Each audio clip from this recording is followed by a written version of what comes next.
I grew my content agency from $0 to $40,000 a month by creating what I call a no-brainer growth creator offer that I sell from anywhere from $4,000 to $15,000 a pop. And to be honest, most creators are stuck because they sell stuff that clients don't even want, which is why your emails get ignored and why your proposals get ghosted. But when you create a no-brainer growth creator offer, you can get some insane results like my client Ben here, who actually scaled to over $20,000 a month, shooting with some insane clients. So in this video, I'm going to show you the 3-step brand bridge framework so that you know exactly what to sell your clients, but more importantly, how to build a productized offer that your clients actually want to buy. By the way, if you don't know who I am, my name is Nash Hagan. I own a content company called Creator Co. We serve brands and resorts, and I help creators like you scale to a minimum of 6 figures with just 3 clients. So let's get started. All right, so the first step of the brand bridge process is that you need to have a very specific client that you want to work with. Now, before you tune me out and say, well, Nash, I don't want to work with a specific client or niche down because I don't want to box myself in, just hear me out, because not doing that is actually what's most likely keeping you stuck charging just a few $100 per shoot. Now, what most people do when they want to niche down is they just pick a specific niche, like resorts, for example, or restaurants, but they never actually get to the core of who this client is. So let me explain what I mean. Let's take restaurants, for example. So within the broad kind of niche of restaurants, you have a spectrum of different types of clients. So you have the big box chains,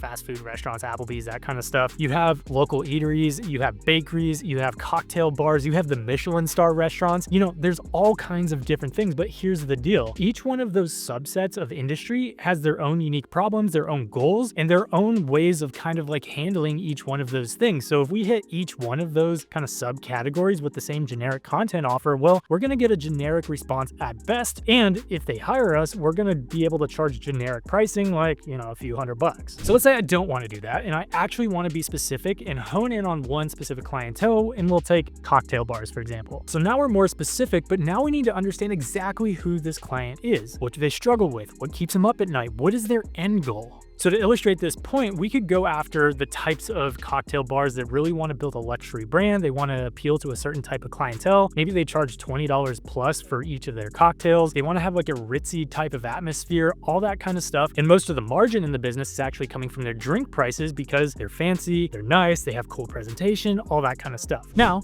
we could also target the type of cocktail bar where maybe it's more of a social experience. Maybe they're trying to get as many people in the door as humanly possible. They're not charging exorbitant rates. They don't have crazy showy type of atmosphere or drinks, but they just want to get a lot of people in the door. So as you can tell, although these are both cocktail bars, they're 2 very different types of clients with 2 very different end goals in mind, which means you can't hit them with the same type of marketing message. So you have to hone in on exactly what type of client you actually want. So just in general, I like to go after clients that actually need what I have to offer and they have a desire and a clear budget for content. And that's why in this case, I'd probably go for the first avatar. So to simplify this, basically we've gone from the broad genre of restaurants, we've sub-niched into cocktail bars and sub-niched even more into cocktail bars that have a luxury, unique atmosphere and want to attract that high value clientele that's willing to pay $20 plus for a drink. So figuring out who your client is the first part of identifying who your client is. But equally important is figuring out who your client is not. For example, for a while, I really wanted to work with big time adventure brands, the Patagonias, the North Faces, those types of brands. And to be honest, I did, but it was a massive headache. It took forever to get paid. I had to go through all this like different levels of corporate bureaucracy, all these different, brand guidelines, stuff like that. And to be honest, I realized it wasn't really my vibe. So the funny thing is I found that I could actually shoot for very similar types of clients. I could shoot very similar type of content and even very similar types of budgets to the big guys if I just shifted my marketing to appeal only to those brands that were actually in the growth phase of somewhere between 2 to 10 million, because I didn't have to deal with all the different levels of corporate bureaucracy. There was typically a lot more creative freedom, and ultimately I got to invoice on my terms and didn't have to deal with their finance department that would always pay like net 60 or net 90 or something like that. Now, to be honest, some people love that. They only want to work with big time brands. For me, I still work with big brands on occasion, but I actually prefer the smaller kind of growth phase brands just for the reasons that I already said. Now, the cool thing is because I'm able to call them out specifically in any of my outreach, therefore, when the brand reads that, they know that it's exactly specifically for them. I'm not just some generic content agency agency, but I actually help companies exactly like them, and I know exactly what they're going for, so therefore they're way more likely to respond. Now, one of the biggest things I see with my creator clients when I ask them to niche down is that they're kind of scared because they're like, well, if I narrow it down too much, does that mean that I won't have business? Does that mean that I'll have to say no to business, that I'll box myself in and I can never take another type of shoot? And that's really not what this means. But I just want to open your mind to this, because when you pitch in this way and you talk very specifically to clients, number one, they're going to be willing to pay more. Number two, you only need 3 to maybe 5 of them to build a really healthy 6-figure business, and you don't have to shoot every day. All right, so now that we know who we're talking to, but what the heck are we actually going to do for them? What are we promising them? And I'm not talking about deliverables here. I'm actually talking about what happens once the client signs with you. What tangible result are they actually getting? Now, what happens a lot of times when I ask my clients to create a brand bridge offer or to create a promise like I'm telling you here is they have some hesitation, because they're like, I don't want to promise anything because what if it doesn't come true? Or what if I can't deliver on what I'm telling and then I just come off as a liar or a scammer or something like that? But here's the reality. If you're actually a good creator and your videos actually generate the types of attention that you're saying that they do, then you should have no problem being able to claim that to a client based on previous results. And you're not saying they're going to get that necessarily as a guarantee, but you can say, this is what's happened in the past, this is what I've done, and therefore it is very likely that you will get a similar or better result too. So all that theory out of the way, what does a promise actually look like? Like the nitty-gritty of what it looks like. A promise really needs 5 things. Number 1, it has to be measurable. Number 2, it has to be specific. Number 3, it has to be tangible, and I'll get to the other 2 in just a sec. But let me ask you this. Now, if your offer is not specific, measurable, and tangible, then it's going to end up being kind of mushy and just like, what even is this? Something like, will help your brand stand out. I see it literally all the time. What does that even mean? Because it's not specific, measurable, or tangible. And so think of it this way. If a brand paid you $5 grand for content and their boss asked whoever the marketing manager is that paid you, hey, what did we just pay this Nash dude $5 grand for? And the marketing person was like, well, we paid him so that he could make our brand stand out. What would the boss say? Well, he would probably say to go get a refund, because he'd be like, what the heck does that even mean? Versus if we told them, hey, we're going to get you a 50% higher ROAS on your ad spend, which when we do the math equates to about $100,000 a month extra without any extra work on your part, just switching out the creative. And obviously you'd have to be able to prove this and do the math breakdowns and all that kind of stuff. But that's very specific, very tangible, very measurable. So when the boss saw something like that, asked the same question, he'd be like, wow, that makes sense. That's a clear ROI. So specific, measurable, tangible. The next thing that it has to be is reasonable, because obviously we don't want to make some huge pie in the sky type claim that we can't even deliver on. Number one, the client will maybe see that claim and be like, is that even possible? And they won't be able to suspend disbelief, and they'll just be like, well, I'm not even going to go for this because it doesn't even sound like that's a possibility. The second thing is if they actually do sign on with you and you make this huge promise of something that you can't actually deliver on, and then you don't deliver on it, what are the chances that they'll actually, number one, hire you again, or number two, get on retainer, or number three, actually refer you out to their friends? Chances are 0, actually probably negative. They would probably tell their friends, don't do this because it was a waste of money. They didn't do what they told us they were going to do. And that's why I always recommend underselling the promise. Don't promise something you can't do, but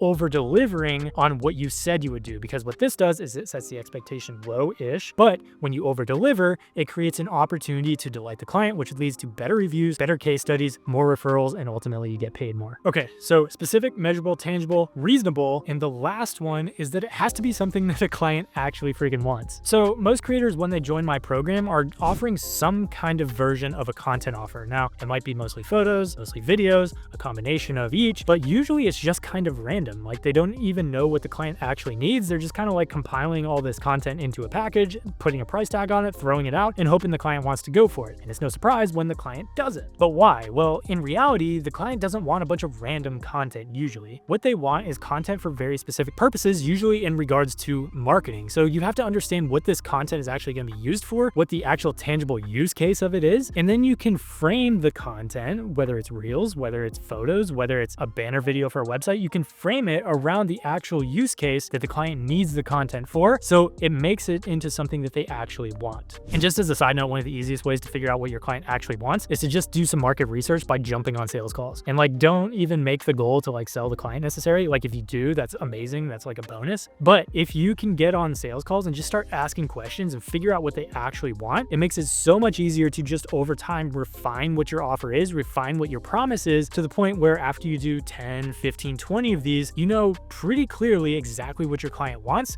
so that you can go ahead and make that offer. So just to drive this point home, some examples of a clear promise could be something like, hey, we're going to drive 20% more foot traffic to your restaurant over the course of the next 90 days. Or it could be something like, we're going to drive 10 more direct bookings per month to your website at minimum, which would result in, whatever amount of revenue that is. So both of those examples are specific, they're measurable, they're tangible, they're something that a client would actually want to have. And most importantly, they're reasonable, assuming that you're just decent at what you do. All right, dope. So now that we know who we're selling to and we know what promise we're making or what result we're actually selling them, now we just need some sort of process or way to get them to that result that's unique to us. And to be honest, this is where like 99% of creators go wrong, because they end up pitching pretty much exactly the same thing as literally everybody else, which means that your day rate or your content rate can be compared to every other photographer on the face of the planet. No bueno. So think about your process kind of like a step-by-step system to get your client from where they're at right now to the end result that you promised that you would get them to at the end. And we can kind of break it down into two main stages. So the first stage is the process. So like I said, this is kind of like the step 1,